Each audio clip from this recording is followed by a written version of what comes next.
Exodus chapter 39. Mga damit ng mga priest. Gamit ang sinulid na blue, purple at red, gumawa sila ng magandang damit na gagamitin ng mga priest sa pagsaserve sa holy place.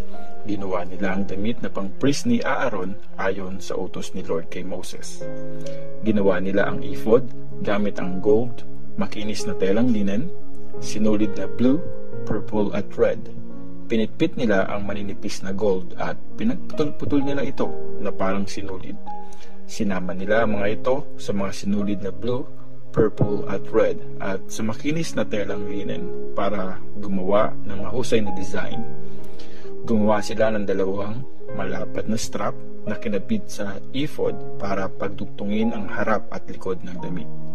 Kinabitan din nila ang ephod ng isang maganda at tinahing sinturon na yari sa gold, sinulid na blue, purple at red, at sa makinis na telang linen gaya ng inutos ni Lord kay Moses. Kumuha sila ng mga onyx stones at nilagay sa patungang ginto. Inukit nila sa bato ang mga pangalan ng 12 na anak ni Jacob na parang magandang pantatak. Kinabit nila ang mga bato sa dalawang strap sa balikat ng ephod para i-represent ang 12 na anak ni Jacob ayon sa utos ni Lord kay Moses. Ang breastpiece. Gaya ng ephod, mahusay rin ang pagkakagawa sa breastpiece. Gawa ito sa gold, mga sinulid na blue, purple at red, at makinis na telang linen. Tiniklop ng doble ang breastpiece at square ang shape nito. 9 inches ang length at 9 inches ang width. Nilagyan nila ito ng 4 na rows ng mamahaling bato, ruby, topaz, at garnet sa first row, emerald, sapphire, at diamond sa second row, turquoise, agate, at amethyst sa third row, beryl, carnelian, at jasper sa fourth row. Nakaset ang mga ito sa gintong lalagyan. 12 ang batong ginamit para mag-represent sa 12 na anak ni Jacob. Gaya ng isang pantatak, nakaukit sa bawat bato ang pangalan ng bawat anak na lalaki ni Jacob. Para sa breastpiece, gumawa sila ng pinilipit na kadena na yari sa purong ginto. Gumawa rin sila ng 2 gold na patungan at 2 gold na singsing. Kinabit nila ang mga singsing sa mga sulok sa taas ng breastpiece. Tapos, kinabit nila ang 2 gintong kadena sa 2 singsing na nasa mga sulok ng breastpiece. Kinabit naman nila ang 2 dulo ng kadena sa 2 lalagyang ginto sa harapan ng mga strap na nasa balikat ng ephod. Gumawa rin sila ng 2 gintong singsing at nilagay sa magkabilang sulok sa ibaba ng breastpiece sa panloob na gilid kasunod ng ephod. Gumawa pa sila ng 2 gintong singsing at kinabit ang mga ito sa ibaba ng 2 straps ng ephod malapit sa dugtungan sa taas ng sinturon. Gaya ng inutos ni Lord kay Moses, pinagkabit nila ng lubid na blue ang mga singsing ng breastpiece at mga singsing ng ephod. Dahil dito, nakalagay sa taas ng sinturon ang breastpiece at di na ito matatanggal. Mga iba pang damit ng priest. Ginawa rin nila ang robe na nasa ilalim ng ephod. Gawa ang buong robe sa magandang sinulid na blue at may butas na susuotan ng ulo. Nilagyan nila ito ng tupi at tinahian ang palibot ng butas para di mapunit. Naglagay sila sa laylayan ng mahabang damit ng mga palawit na mukhang prutas ng pomegranates na blue, purple at red na sinulid at makinis na telang linen. Gumawa rin sila ng mga gintong bells at kinabit sa laylayan sa pagitan ng mga palawit. Kaya alternate na nakalagay sa laylayan ng damit ang mga gintong bells at ang mga palawit na mukhang prutas na pomegranates. Ginawa nila ito ayon sa inutos ni Lord kay Moses. Gumawa rin sila ng mahabang panloob na damit para kay Aaron at sa mga anak niya. Iyari ang mga ito sa makinis na telang linen. Gawa din sa makinis na telang linen ang mga turban, caps at shorts. Gawa naman sa makinis na telang linen at sinulid na blue, purple at red ang sash. Nilagyan nila ito ng magandang borda ayon sa inutos ni Lord kay Moses.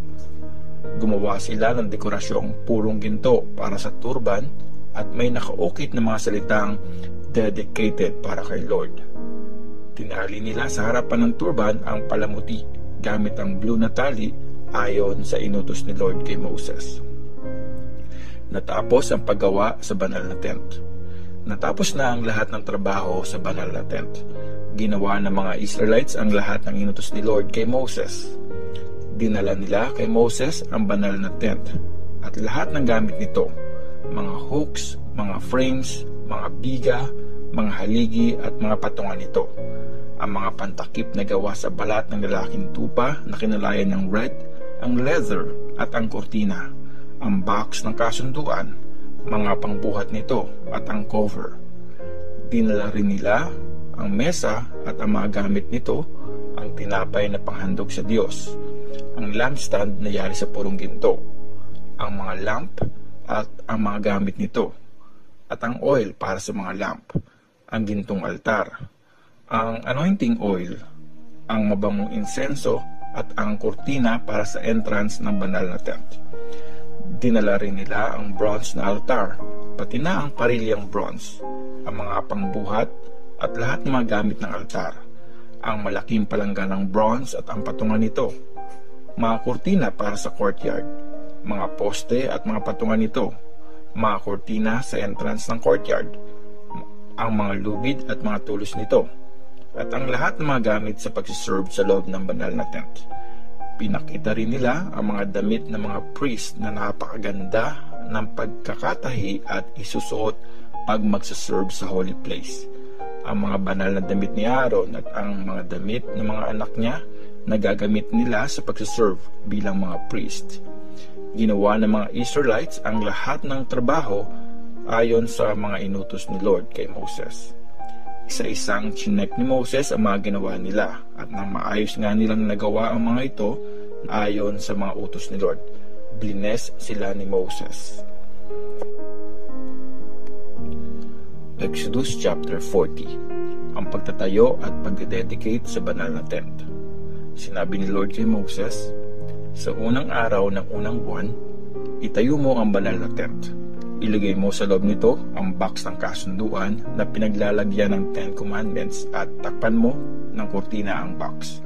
Ipasok mo ang mesa at ayusin sa ibabaw ang mga gamit nito.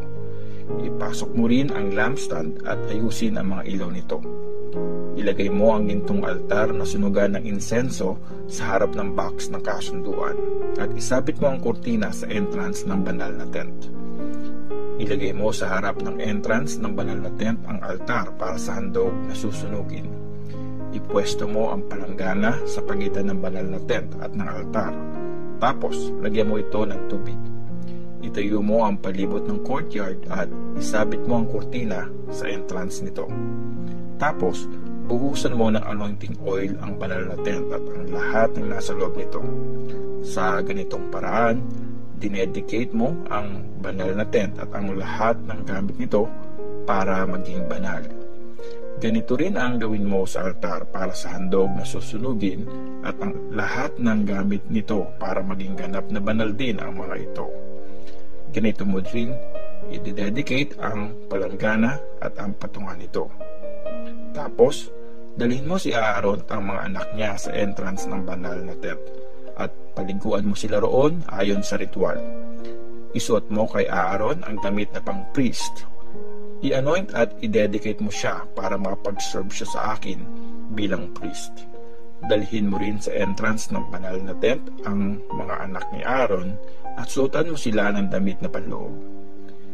I-anoint mo din sila gaya ng ginawa mo sa tatay nila para makapag-serve sila sa akin bilang mga priest.